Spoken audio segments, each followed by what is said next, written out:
Hola amigos!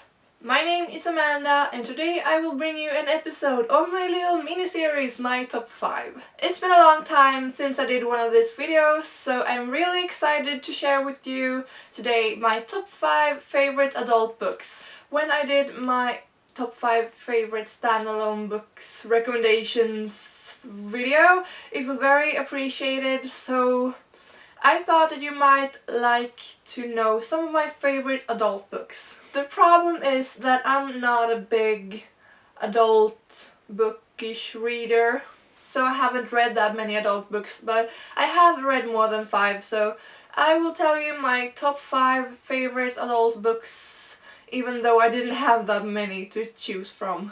These are all in no particular order, so let's start with The Courage Tree by Diane Chamberlain.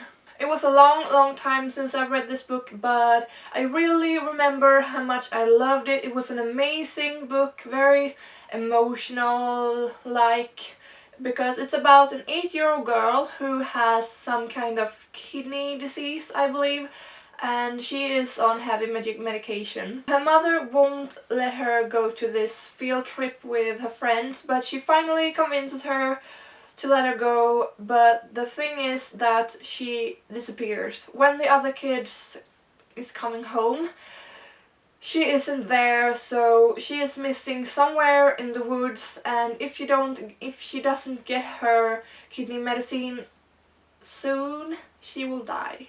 So yeah, it's a pretty intense book, but very emotional, but it's amazing, it's so good, and I would really recommend this book because it's amazing. Next out I have a book that I've talked about before, and that is The Time Traveler's Wife by Audrey Niffenegger. I think that's pronounced that way at least.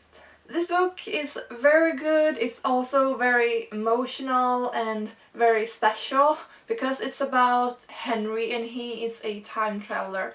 But the thing is that he only travels when he gets stressed or panics because he can't really control it. So the story takes place over a very long span of time and he falls in love with a girl. We get to follow both the girl and Henry, and the thing is that it jumps from time to time, so sometimes Henry is an adult and the girl is just a child, and sometimes Henry is grown up but she doesn't know him and he doesn't know her, and it's very stressful in a way because you want them to be together, but it's a very good book.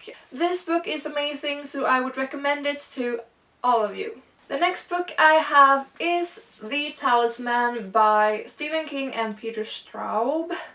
And this book I didn't read that long ago.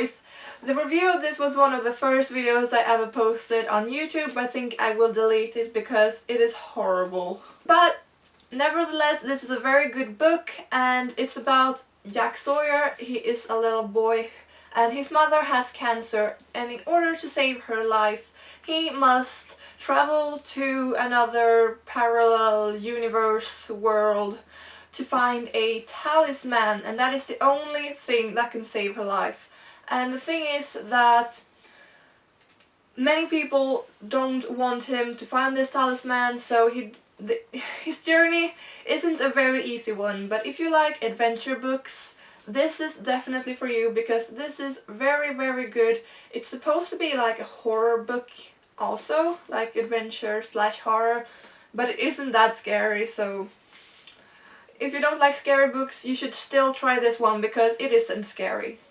The next book I have is The Interview with the Vampire by Anne Rice. This is the Swedish version and it's called in Swedish The Confessions of a Vampire, but it's the same book, and it's about a man who gives an interview about his life, and he is a vampire. He basically had nothing left to live for, so he was tempted by eternal life with nothing to care about. So when he was turned into a vampire, he realized that that was not the case, and he lives with eternal inner struggle and guilt, and very Stefan in the Vampire Diaries, you could say that.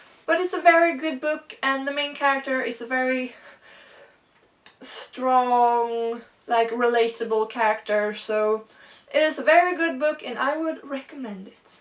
The final book in this video will be A Discovery of Witches by Deborah Harkness. It is about Diana Bishop, and Diana Bishop is a witch, but she is not very happy about it, and she is just trying to get away from her legacy, and she works at a university in London. When she happens to call up a bewitched manuscript, she can't run away from her legacy anymore because this book is very wanted in the supernatural world. So things just start to go downhill, and like I said, she has to just embrace her legacy. This is actually the first adult book I read in English, and I struggled very much with it, but it was one of the first English book I read like in total, so it's not very hard actually, just I wasn't really used to it, but it is a very good book and I really enjoyed it, and I really like the sequel as well.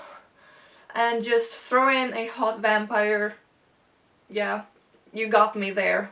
So that was it for this My Top 5 video. Please tell me your top 5 adult books in the comment section below. I would love to know, so you could give me some tips, because I haven't read that many adult books and I'm searching for new adult books to read. If you enjoyed this video, please give it a big thumbs up. That will help me out a lot, and don't forget to subscribe. I will see all of you guys in my next video. Stay tuned. Bye!